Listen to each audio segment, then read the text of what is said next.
नमस्कार मित्रांनो, पुण्यश्लोक अहिल्यादेवी होळकर कर्जमाफी योजनेबद्दल आपण थोडक्यात काही अपडेट आहे ती जाणून घेण्याचा प्रयत्न करणार आहोत। सध्या आपण खूप असे व्हिडिओ बघितले असतील की आता कर्जमाफी होणार आहे, 2 दिवसात सुरू होणार आहे किंवा हे घोषणा करण्यात आली, ती घोषणा करण्यात आली। तर आता सध्या हे टॉपिकच थोडंसं ट्रेंडिंगमध्ये म्हणून आपल्याला असे व्हिडिओ पाहायला मिळतात, परंतु नेमकं काय अपडेट आहे हे आपण थोडक्यात समजून घेण्याचा प्रयत्न करणार आहोत।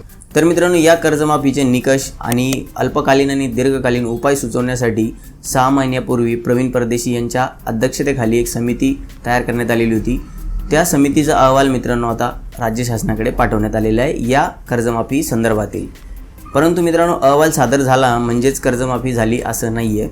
हा जो अहवाल आहे तो अजून मंत्रिमंडळाच्या बैठकीमध्ये मांडण्यात येईल आणि त्यानंतरसुद्धा काही अटी शर्तीमध्ये बदल होऊ शकतो आणि त्यानंतर निश्चित केलं जाणार आहे की कर्जमाफी नेमकं कधी दिली जाणार आहे, कोणत्या शेतकऱ्यांना दिली जाणार आहे आणि कितपर्यंत दिली जाणार आहे। मित्रांनो, ही कर्जमाफी 2024च्या विधानसभा निवडणुकीत महायुतीच्या जाहीरनाम्यामध्ये होती।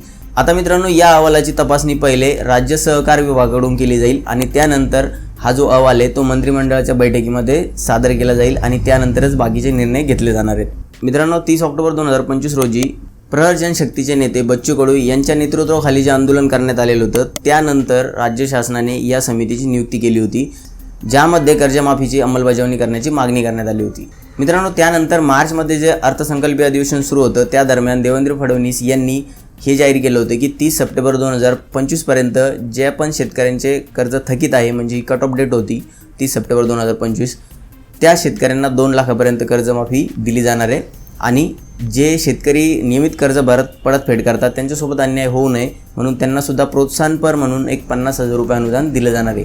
आता ही तर घोषणा झालेली आहे, परंतु अजूनपर्यंत याचे ज्या निकष आहेत, अटी आहेत त्या अजूनपर्यंत आपल्यासमोर आलेलं नाही आहे। अहवालामध्ये नेमकं काय सांगितण्यात आलेलं आहे ते सुद्धा अजून पब्लिक डोमेनमध्ये नाही आहे।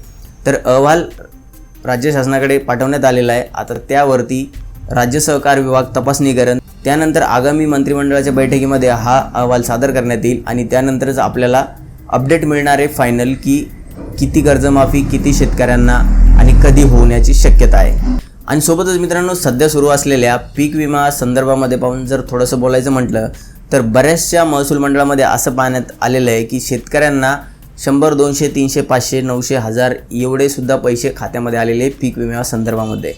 आता मित्रांनो, यापेक्षा जास्त शेतकऱ्यांनी पीक विमा भरताना पैसे खर्च केलेले आहेत, तर याकडे सुद्धा राज्य शासनाने लक्ष दिलं पाहिजे। याबाबत तुमचं नेमकं काय मत आहे? दिलेली माहिती जर आपल्याला आवडली असेल आणि अपडेटेड माहिती आपल्याला पाहिजे असेल तर व्हिडिओला नक्की लाईक करा आणि चॅनलवरती पहिल्यांदा झालेलं असेल तर चॅनल नक्की सबस्क्राईब करून ठेवा। व्हिडिओ मित्रांनो नवीन माहितीसह नवीन व्हिडिओमध्ये, तोपर्यंत धन्यवाद।